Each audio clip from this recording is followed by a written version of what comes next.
Rainbow. ऐसा पल जहां तीन कहानियां बिल्कुल एक ही समय पर अलग अलग जगहों पर चल रही हैं। एक तरफ भक्ति है, दूसरी तरफ अहंकार और तीसरी तरफ है उम्मीद।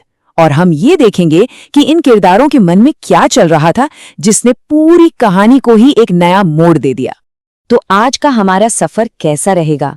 देखिए, सबसे पहले तो हम चलेंगे हनुमान जी की उस अविश्वसनीय यात्रा पर।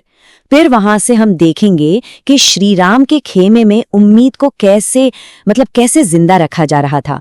और आखिर में हम झांकेंगे रावण के सोने के महल में, जहां घमंड एक बहुत बड़े विनाश को न्योता दे रहा था। जरा सोचिए, महाबली हनुमान हवा से भी तेज रफ्तार से समुद्र के ऊपर से उड़े जा रहे हैं। मन में बस एक ही धुन, एक ही नाम, जय श्री राम। मंजिल बिल्कुल साफ है, माता सीता का पता लगाना है। लेकिन तभी अचानक कुछ तो होता है। एक अनदेखी ताकत उन्हें बीच हवा में ही जकड़ लेती है। ये हुआ क्या? जो हनुमान पूरा का पूरा पर्वत उठा सकते हैं, वो 1 इंच भी आगे नहीं बढ़ पा रहे। आखिर ऐसी कौन सी शक्ति है, कौन सी ताकत है जो उनके रास्ते में आ खड़ी हुई? ये सवाल कहानी में एक बहुत गहरा सस्पेंस पैदा कर देता है। और तभी समंदर की गहराइयों से एक भयानक राक्षसी ऊपर आती है, सिंहिका। इसकी ताकत बहुत ही अजीब और डरावनी है। ये सीधे शरीर पर हमला नहीं करती, नहीं, ये कब्जा करती है परछाई पर। और जैसे ही परछाई पकड़ी, बस सामने वाला पूरी तरह से बेबस हो जाता है, हिल भी नहीं सकता। सिंहिका की चेतावनी साफ है, एकदम साफ। वो सिर्फ रावण की सेविका नहीं है, उसके यहाँ होने की एक और वजह है। वो राहु की माँ है और अपने बेटे का बदला लेने की आग में जल रही है। तो यहाँ पर ना 2 बहुत ही मजबूत इरादों की टक्कर हो रही है।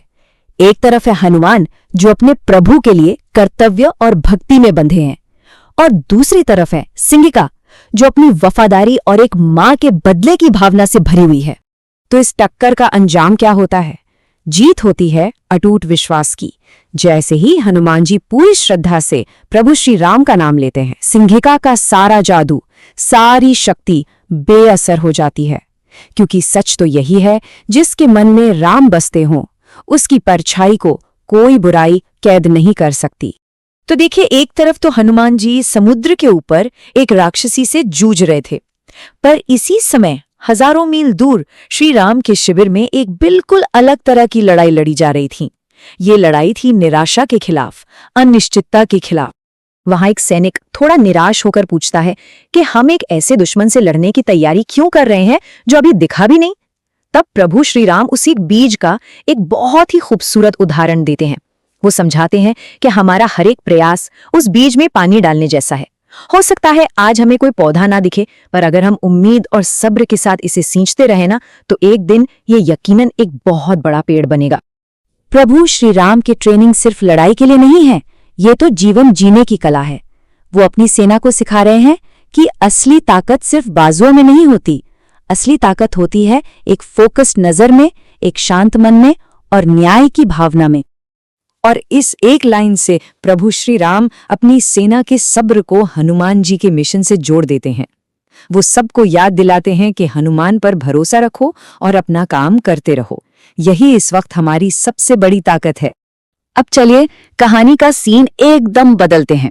हम श्री राम के शांत और अनुशासित खेमे से निकलकर सीधा पहुंचते हैं रावण के सोने के महल में, जहां माहौल बिल्कुल उल्टा है।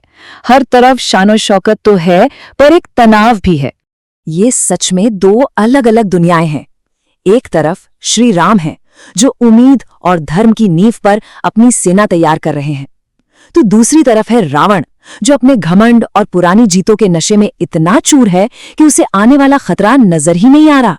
तभी वहां एक अपशकुन होता है। पूजा करते वक्त रानी मंदोदरी के साड़ी के पल्लू में दिए की एक छोटी सी लौ से आग लग जाती है। अब देखिए, ये शायद एक छोटी सी घटना लगे, लेकिन मंदोदरी का दिल कांप उठता है। उन्हें लगता है कि ये लंका के विनाश का एक अशुभ इशारा है। और बस यहीं पर रावण का अहंकार साफ दिखता है। वो अपनी पत्नी के डर का मजाक उड़ा देता है। कहता है, मेरी लंका में कोई अपशकुन हो ही नहीं सकता। यहां तो हवा और आग भी मुझसे पूछकर कदम रखते हैं। मतलब उसे लगता है कि किस्मत भी उसकी गुलाम है। चलिए अब वापस चलते हैं पवन पुत्र हनुमान के पास। सिंहिका पर जीत हासिल करने के बाद वो आखिरकार अपनी मंजिल तक पहुंच ही गए हैं। सामने है लंका का वो किला जिसे कोई भेद नहीं सकता। और आप देखिए हनुमान जी की बुद्धिमानी। सिंहिका के सामने तो उन्होंने अपना विशाल रूप दिखाया था, अपनी ताकत दिखाई थी, लेकिन यहाँ लंका में घुसने के लिए वो ताकत का नहीं, दिमाग का इस्तेमाल करते हैं। वो बन जाते हैं छोटा सा मच्छर, मस्तक समान रूप, ताकि किसी की भी नजर उन पर ना पड़े। लेकिन लंका में घुसना इतना भी आसान नहीं है। गेट पर ही लंकिनी नाम की एक और राक्षसी पहरा दे रही है।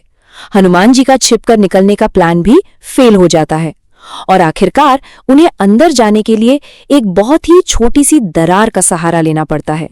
तो हनुमान जी अब दुश्मन के किले के अंदर हैं। सफर का एक बहुत मुश्किल पड़ाव पार हो चुका है, लेकिन असली परीक्षा तो अब शुरू होनी है। उस मायावी लंका के अंदर अब कौन कौन से नए खतरे उनका इंतजार कर रहे हैं,